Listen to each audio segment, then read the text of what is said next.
Today, I'm going to show a 2016 slasher film called Hush. Spoilers ahead. Watch out and take care. Inside a house located in the middle of the woods, Maddie is preparing a full-course lamb dinner with guidance from her laptop. She is instantly revealed to be deaf. As she tastes her cooking, a notification pops up on her laptop. It's Sarah from next door asking if she can stop by. Maddie spots her friend walking towards the house. Sarah tells Maddie, through sign language, that she had just finished reading her book. She then asks how does Maddie come up with her writing. Maddie tells her that it's called writer brain, as her mother would say. It makes her go crazy. Any possible outcome is like a movie in her brain with many endings. Their conversation is interrupted by a loud and blaring noise. They run back into the house to find smoke coming out from the oven and the fire alarm giving off a very intense warning. Maddie apologizes for her hell of a fire alarm and tells Sarah that she needs it because she has to feel the vibrations in order to wake up. She gives Sarah her own copy of the book before Sarah bids her goodbye. Later that night, Maddie is sitting alone in her living room, trying to finish up her manuscript. Feeling frustrated, she tries to distract herself by cleaning the mess in the kitchen. Suddenly, her friend Sarah runs up to Maddie's kitchen door, screaming and crying. Desperate for help, she is trying to open the door but it's locked. Maddie is cleaning the kitchen, but she is unable to see her friend. Sarah's piercing screams stop as an arrow lunges and pierces her back. A male intruder in a ski hat and white mask catches up to Sarah and stabs her against Maddie's kitchen door. He continues to stab her until her lifeless body slumps down to the floor. The intruder tries to catch Maddie's attention by knocking on her door, but Maddie doesn't respond. He immediately deduces that she is most probably deaf. As she continues working, the intruder sneaks into the house. With one hand bearing an arrow, he is about to stab her when he is interrupted by Maddie's sister, Alex, video calling her. He grabs Maddie's phone and hides. Alex asks her how Maddie's book is going, but Maddie says she's stuck and needs a distraction. She persuades her to come back to the city and live with her, but Maddie doesn't want to. Their conversation is interrupted when Alex asks if there's someone behind her because she saw something move. Maddie reassures her that it's probably the cat. Maddie picks up her cat's bowl and begins rattling it. She goes around the house shaking the bowl, but her cat is nowhere in sight. She pays no mind to this and leaves the bowl by the open door and goes back to her writing. A notification pops up on her laptop and reveals a message sent by Maddie's own phone. Confused, she opens the message to see a picture sent of herself while she was having the call with her sister. Petrified, Maddie walks to the open door to see the masked intruder holding her phone. She quickly closes and locks the door before he can get in. The intruder, armed with a crossbow, goes to every door of the house trying to get in, but Maddie locks all of them. The power goes out and from the window, she could see him slashing her tires. There's no chance of escape now. Maddie grabs a lipstick from her bag and desperately writes on the glass door. She says that she won't tell anyone she hasn't seen his face, and her boyfriend is coming home soon. She's hoping that the man would accept her bluff. The intruder takes off his mask to reveal his face and neck tattoo. He asks Maddie if she can read his lips, to which she nods.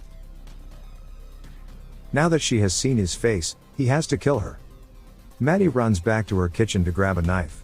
She goes to her bedroom and secures the door and windows. As she huddles up in one corner, trembling and crying, something starts banging on one of her windows. Terrified, she looks up to see the intruder carrying Sarah's dead body and banging her lifeless arm against the window pane. Maddie drops her knife in shock and backs away, crying at the sight of her dead friend. Maddie realizes that Sarah must still have her own phone with her. She tries to distract the intruder by activating her car alarm. Once he's occupied, a gasping Maddie makes a run for it, opens the window and reaches for the phone inside her friend's back pocket. The intruder immediately catches her in the act. He tries to snatch her, but she closes the window on his fingers. He screams in pain and tries to pry open the windows, but she smacks his arms out with a hammer, causing him to withdraw, and locks the window again. Wasting no time, Maddie hides from the intruder as he circles back around the house. She quietly sneaks out of the kitchen door and hides under the crawl space of the patio. Just as she's about to make a run for it, the intruder launches the crossbow, which stops her in her tracks. Refusing to be a deer in headlights, she runs back to the house and makes it safely inside, barely escaping with her life. Desperate for a way out, Maddie goes upstairs to her loft. She cracks open a window, squeezes herself out, and lands on the roof. With shaking hands, Maddie then tosses a flashlight into the woods behind her house. This catches the intruder's attention and he follows the light. She starts walking across the roof to the front of the house, her legs shaking with fear. As she's climbing down from the roof, the intruder surprises her with an arrow at her leg. He takes another shot and narrowly misses her head. Maddie pulls herself up as she grits her teeth from the pain. The intruder begins to climb up to the roof, but Maddie knocks him over in time to grab his crossbow and toss him back to the ground. With a painful limp, she carries back the crossbow into the house just in time to close the upstairs window. Just as she's trying to load the crossbow, Sarah's boyfriend, John, arrives at the front door looking for his girlfriend. The intruder stops him in his tracks, pretending to be a police officer. He asks John for identification and tells him that he responded to a 911 call made by a resident. He then tells John that an intruder knocked him over and took his gun and radio, and now he needs to borrow John's phone to call for backup. John grows suspicious and asks him how can Maddie have made the call when she's deaf and mute. John tells the intruder that there's probably a spare key hidden under one of the plants by the patio. As the intruder goes to look for the key, John sneaks up behind him with a rock in hand, ready to strike. Maddie notices John from the kitchen door and begins banging on the glass. This distracts John and leaves an opening for the intruder to stab him on the neck. Gasping for air as the blood squirts out of his neck, John doesn't give up without a fight. They stumble into the ground and John traps the intruder in a chokehold. As Maddie watches to see the struggle, she runs over the different outcomes of escape in her current situation. She can't outrun him with an injured leg. If she uses the crossbow, it has to be a perfect shot. If she tries to get the power back on, he's going to catch her before she makes it back. If she hides, he only needs a rock to crash open one of the windows. In case the intruder doesn't find her, she's going to bleed to death anyway. She can't go back to the crawl space again. Her heart cries out in pain and she knows she's not going to last long and she's running out of time. The intruder breaks free from John's chokehold and pushes him aside. John bleeds out and dies, unable to help Maddie. Maddie takes this opportunity and shoots an arrow into his shoulder.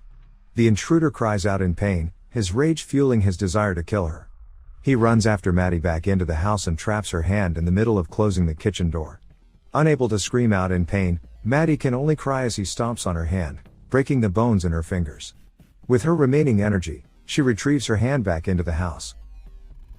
As the intruder tries to break open the glass door, Maddie writes the description of the intruder in her laptop with her remaining hand and locks herself in the bathroom. As she's waiting for him to barge in, the intruder sneaks through the broken window and creeps up behind her. Just as he's about to strike her, Maddie feels his breath on her neck and turns around to stab him on the knee. He screams in pain and lunges at her with his broken knee. Maddie desperately hops back to the kitchen with her broken hand and bleeding leg and collapses beside one of the cabinets. As the intruder walks towards her, she aims a bug spray into his face and reactivates her fire alarm, buying her a bit of time. The intruder finally catches up to her and they are caught in a struggle. He punches her face and chokes her. But Maddie fights back, pushing his finger into his injury.